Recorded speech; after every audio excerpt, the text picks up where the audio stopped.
Pour moi, c'était un des endroits les plus beaux que j'ai vus en fait dans ma vie. C'était un paysage très surréel, je dirais. Salut, c'est Tilacine ou William Rosé. Je suis musicien et compositeur. Et moi, je suis Cécile Chabert, je suis photographe et réalisatrice. En fait, on a traversé ce lieu une première fois et c'est resté dans ma tête. J'ai eu qu'une envie, c'est retourner là-bas, faire des images. Il y a vraiment là-bas une sorte de douceur dans la lumière qui était incroyable et ces montagnes un peu à perte de vue.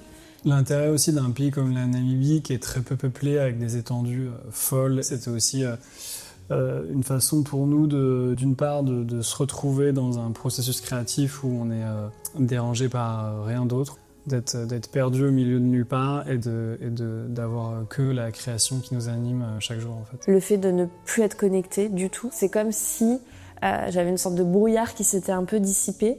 Le principe de ce voyage-là, c'est à un moment donné d'arrêter tout et d'avoir qu'un seul but. Et moi, c'est de faire un album.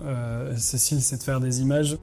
Ce qui était agréable avec ce projet, c'est que j'avais vraiment, pour une fois, le temps de me laisser imprégner de ce qui m'entourait avant de faire des images. Et du coup, c'était assez fort.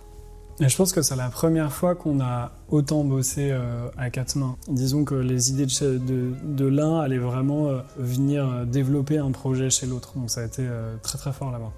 Je pense que vraiment, toi comme moi, jamais on aurait pu imaginer là où ça allait nous emmener. Et c'est la première fois aussi où on avait le temps que je compose un morceau, qu'après on ait une idée d'image liée au morceau et qu'après on puisse filmer ce truc. Tout ça en restant dans le même lieu.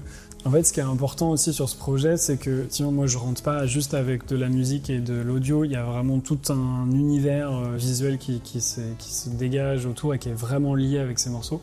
Et nous, notre but, c'est de livrer l'ensemble, en fait. C'est vrai qu'aujourd'hui, on a une façon de faire des photos qui est différente, puisque finalement, tout est sur nos ordinateurs, tout est sur nos téléphones, et je trouve qu'on a tendance à les oublier. Je dirais que le fait qu'il y ait ces images autour de nous, qu'elles soient là sans qu'on s'y attende forcément, moi, ça me fait du bien, ça me rappelle des moments qui sont positifs, en fait.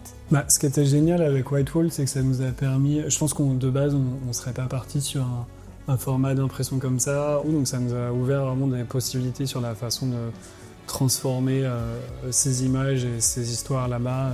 Précision, savoir-faire, et puis